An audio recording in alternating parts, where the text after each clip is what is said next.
Here we go. Welcome back to the next episode of the Off the Tools podcast with myself, Wayne Bettis, and my co-host, Andy Jones. How are we doing, Andy? Good. You? Yeah, very well, very well.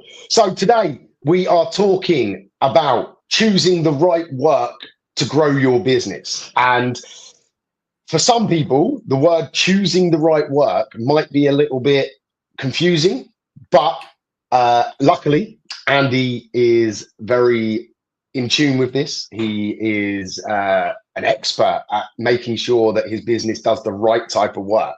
And I would say, to float my own boat, I've been very good at this over the years. I spent many years just focusing on the type of work that was profitable to me. But before I waffle on, I have to remember that Andy is not a guest. Andy is a co-host, so I can't keep hogging the microphone. Andy, what does choosing the right work to grow your business mean to you, my friend? So, I think from a trade perspective, there's always been too much of a more work is better. All work should be said yes to. I don't want to let a customer down. I will take anything that makes me money. Lots of that. So obviously we're going to focus a lot because of our backgrounds and our coexisting businesses. There's going to be a lot of talk about gas and heating related work, but it applies obviously to all realms. And maybe slightly less so to perhaps someone like a builder, but in terms of a jobbing type trade business, so whether that's gas, electrics, plumbing, whatever it might be. So in my opinion, the variable is what you want to achieve in your business. So again, to use that gas as an example, I would say a combi swap is always viewed as the golden nugget. It can be done in a day. You generally make £1,000 or more from it, and that would be viewed as the prime target for guys doing that. As a result, a lot of them may be hyper focused on trying to find that type of work. They'll put a lot of money into marketing to source that. The problem with that can be if you do, let's say you do 5 boilers in a month, and you don't do anything beyond fitting boilers, you will then have to find 5 new boilers / 5 new customers to work with the following month, and that process will repeat. However, if you was to target recurring work, so whether that's something like a boiler service or a CP12, then you will grow the business by targeting work that will come back around the following year. So that's kind of it in a brief of trying to find the balance. So the 2 big variables really is where you want the business to go, and what kind of balance between growth and profitability you want to achieve. So again, the most short-term profitable job in gas is going to be that combi swap. However, from a long-term perspective and customer acquisition perspective, I would argue a boiler service will give you the longest, the most valuable customer lifetime value, because the likelihood is you will get the boiler swap anyway, but it's an element of delayed gratification because that boiler swap might only come in 5, 7, 10 years, something like that. That's kind of it in a nutshell. So to just quickly before you move on, lifetime value. So that to me is one of the most pivotal things when on this subject of choosing the right work. You've got to fully understand lifetime value. So do you want to explain that? Yeah. So lifetime value is basically the amount of revenue you can generate from a singular customer over the period of time they will be your customer for. So that could be, someone might have an old deer. If they've done work for 20 years, then it's going to be a 20-year lifetime value, and you would have to calculate the revenue generated over that. And the reason it's relevant to this conversation is by targeting that kind of work that is gonna give you the best long-term relationship with the customer, as I've just said, you can end up generating much greater revenue. For example, you get £1,000 for a boiler swap. You don't do any continuation of work for that customer for the boiler. Let's say you don't want to do servicing, you just want to do boiler fitting all day. You fit the boiler, you walk away, you make £1,000. The company that will target that customer for service and repair work, they might first contact, repair the boiler, make 300 quid, service it, 100 quid. That's 400 quid for year 1. Year 2, they'll service it. Year 3, year 4, service it. Year 5, maybe it gets a repair. They get another 500 quid. This goes on until perhaps year 7, 8 or whatever, they fit a new boiler and you've had the boiler anyway from it. I would argue that even from a servicing perspective, let's say you're only fitting boilers, the boiler lasts 12 years. You fit a boiler, so you could say that every 12 years that customer will need a new boiler. If you spread that across the UK and use that as a metric, it means that there's 12 every 12 years there's a new opportunity for that individual property, as opposed to a boiler service strategy and repair.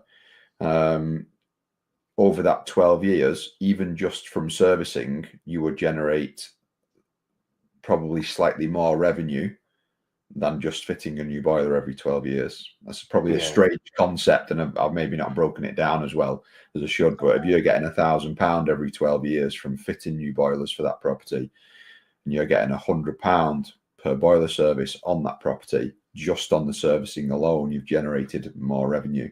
So obviously there's all the repair work and whatever as well. But in a nutshell, being conscious of the work that you're targeting not only can generate more revenue, it will also then scale and grow the business.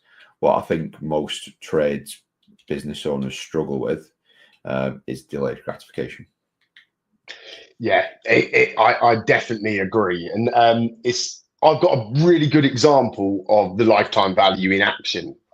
So yesterday we were out servicing a boiler, and the old guy had a pile of paperwork. So I thought, you know what, I'll have a little look through that. And it turns out that we went out back in 2010, right, for a repair. We then fitted a new boiler off of that repair. We've then serviced it every year. And then he had another new boiler last year. So the lifetime value of that customer has been, £5,000-6,000 at least, because we've not only did we go to that repair, we obviously then fitted the boiler. Then 15 years later, we fitted a new boiler. And in between that, we've serviced it and maintained their system that whole time.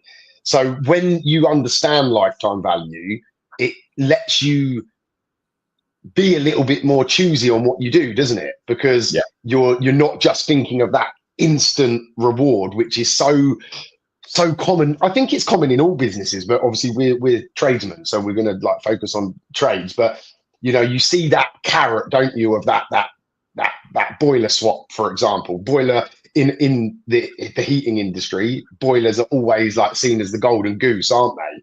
When in reality, your approach of service and repair at the forefront, actually in the longer term, can be a lot more lucrative, can't it? Yeah, so even beyond what I was just saying about the value of something like servicing over the years, you've got to also think about a slightly different variable, which is I think the right phrasing for it, the positioning with the customer, let's say. So if you get a fresh lead and a customer's looking for a new boiler off the bat from a fresh lead, it's going to be much harder to bring any more value to the customer other than the price that you quoted. Yeah. Conversely, if you acquire that customer as a service customer, let's say you fix the boiler on first interaction, that sector is less competitive because, as we just said, it's the golden nugget to get the new boiler. So the repair sector is less competitive. There's less guys doing it, less guys trained to do it. So you're more likely to win the job. It's also less of a price war for something like that than a brand new combi swap. You fix the boiler, you service it, you get it back up and running, then you look after that customer for a few years. When that comes time for a new boiler, you can, when you put your price in, you can continue to be strong with your pricing. Again, like I said, I've said on a previous episode, based on your value. So if you've been bringing great value to that customer, they know, like, and trust you, they're more likely to be happy with the strong price that you charge because of the value that you bring, as opposed to that price war of, I'm just getting prices, or he's the cheapest, I'm going to go with him. So it allows you to build that rapport with the customer in advance of fitting the boiler anyway. So, like, you described there from your other business. So yeah, that's why we've again, in our other business, we've targeted that from the get-go, really, because customer acquisition, if you're scaling a business, in my opinion, is more valuable than profit, than the immediate profit. If you've reached the point where you don't want to scale anymore, then yeah, you can pivot. If you're at capacity for your team, customer acquisition is no longer the priority for that business. Profit becomes the priority. So that's a very good point. That's a topic for a podcast that we've got planned on pricing and stuff, but it's relevant in the fact that the type of work that you target is also dependent on where you want your business to go and where it's currently at. So if you're a one-man band, you want to stay that way.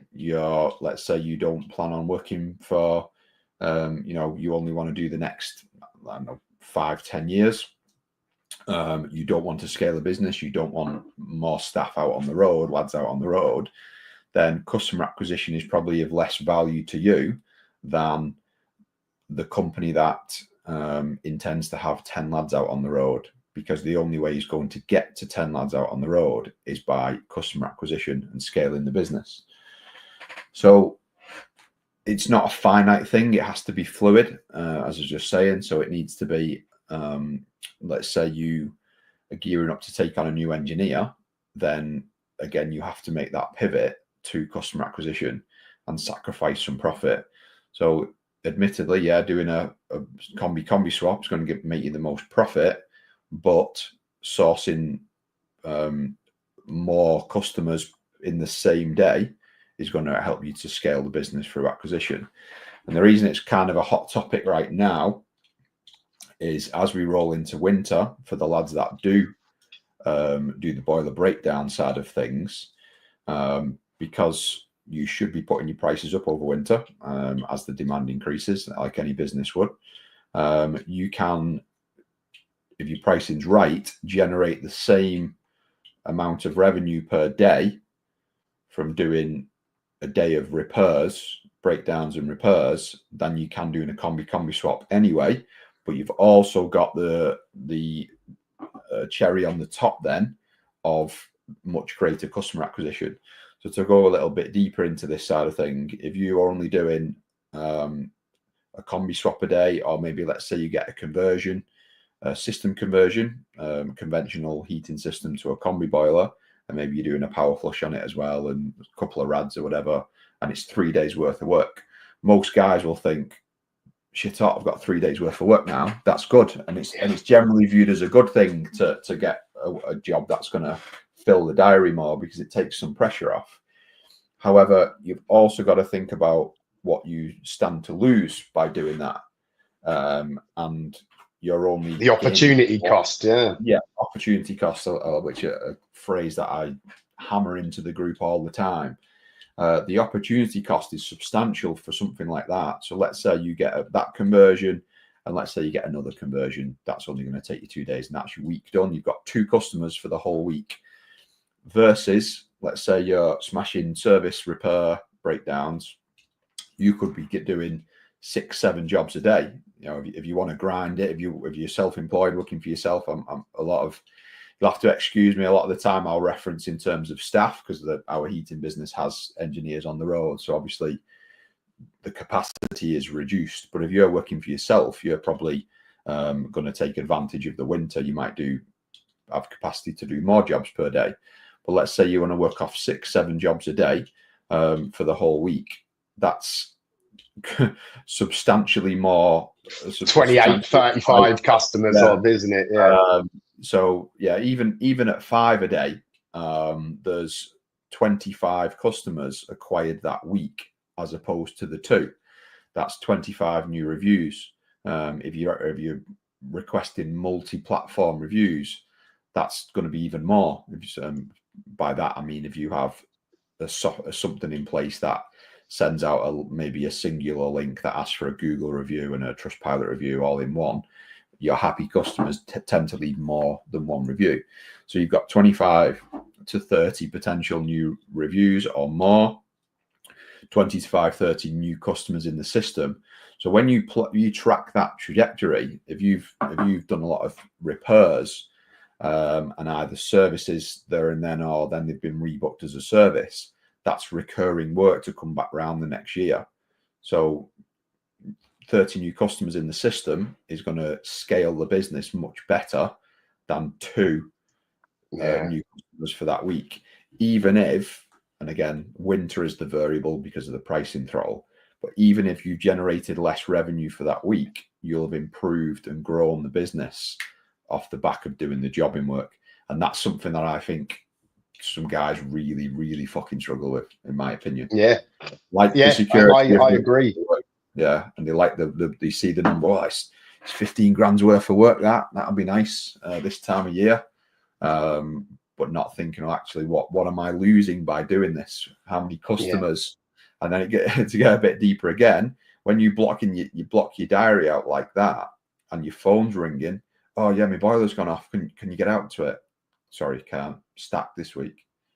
You're leaving money on the table from that. You're leaving customers on the table. You're basically passing them to your competitors, aren't you? Every time you're stacked up, you're just opening the door for your competitor to take that customer, and it circles back, doesn't it, to the lifetime value? Because not only that customer acquisition, that's, you mentioned the reviews and everything like that, but it's also 20 to 30 potential referrals as well, which then compound that customer acquisition beyond that, don't it? You know, even if only 5 people that week recommend you, that's another 5 for the next week. And I think great point. Lifetime value comes back to the center of that, though, doesn't it? Because if you don't embrace that and you don't fully understand what that means, you're going to be stuck looking in the short term of, oh, them convert to combis, that's 10 grand's worth of work, all great, it's amazing.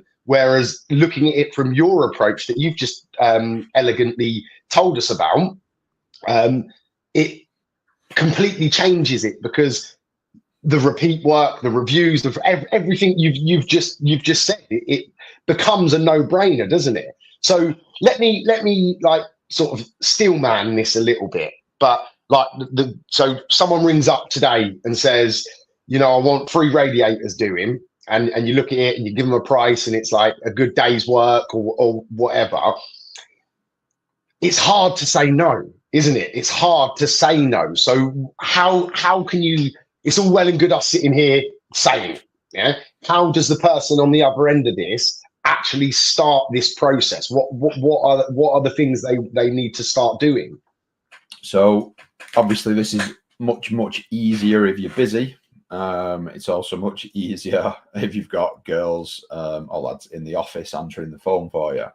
So again, for the heating business, the other business that we've got, when somebody rings up asking that question, it's pretty much as simple as, we don't take on that kind of work at this time of year. In a nutshell, really. And if they ask why, it's just we're prioritizing keeping boilers running rather than cosmetic kind of jobs like putting new radiators in. It's service and repair is priority at this time of year. Some people have boilers that have gone down, and that's what we're focused on. If you're quiet, that's a challenge. If you don't like letting people down, that's a challenge. If you are quiet and you want to start making that pivot, you're going to have to accept that. You're going to have to start to invest in the business.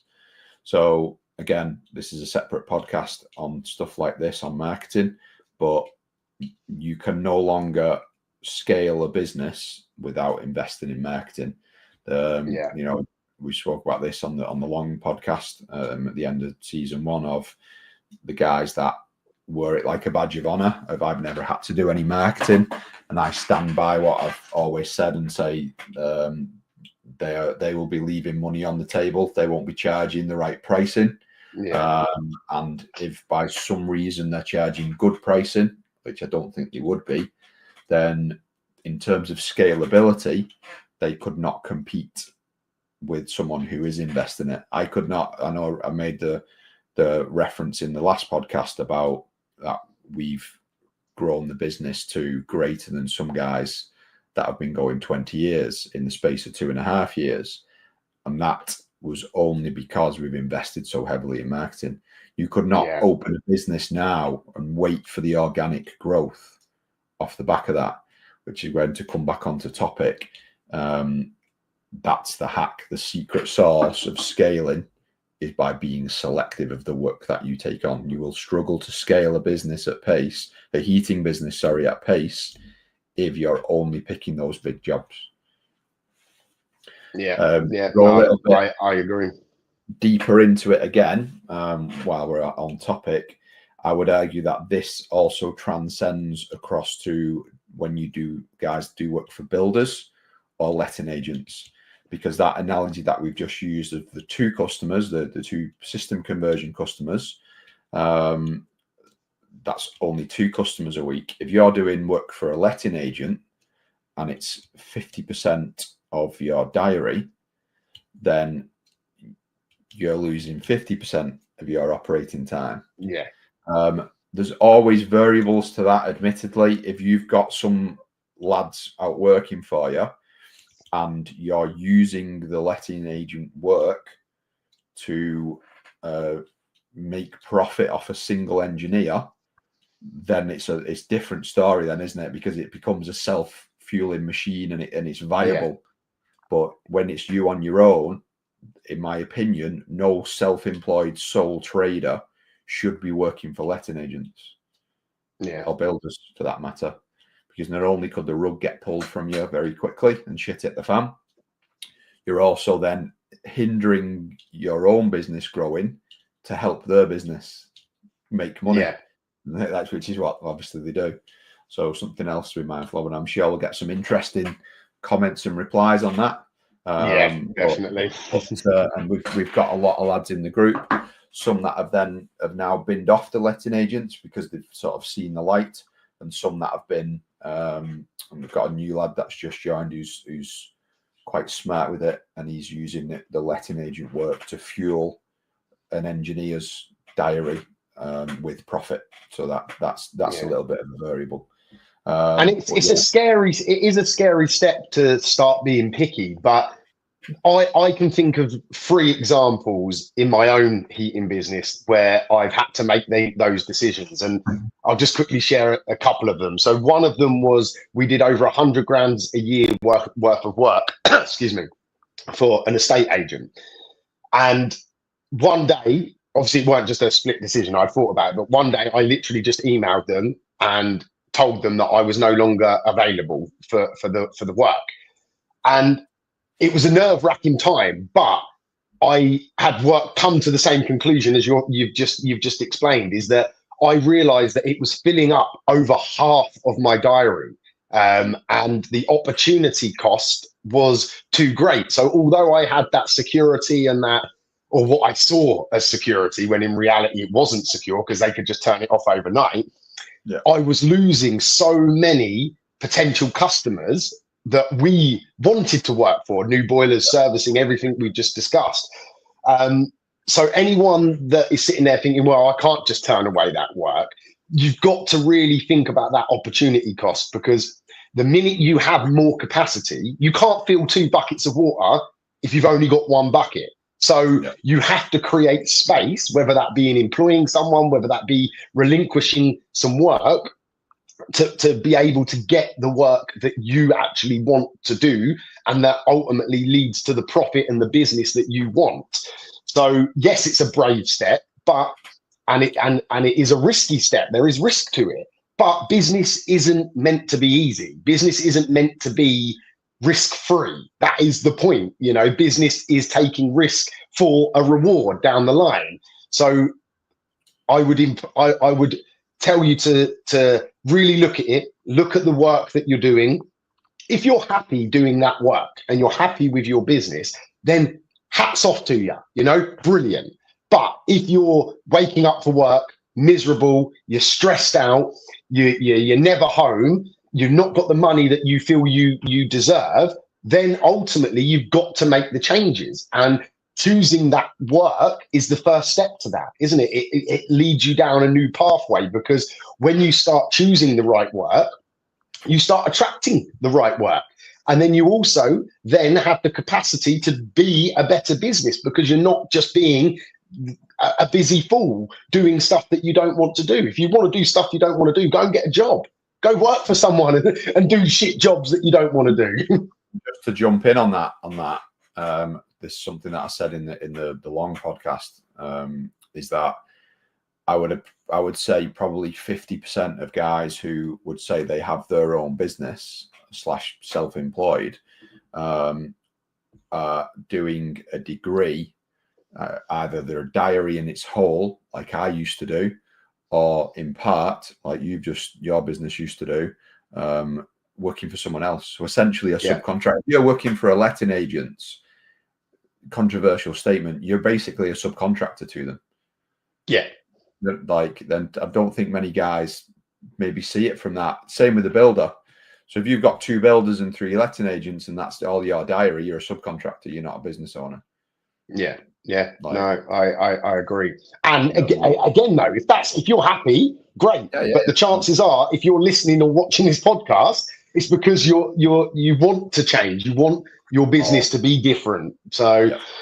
Right, on that note, nice little controversial statement to end. I would encourage everybody to, whether you agree, whether you disagree, whether you have any questions around this, to reach out via social media in the Off the Tools group, or email Wayne or Andy at offthetools.co.uk.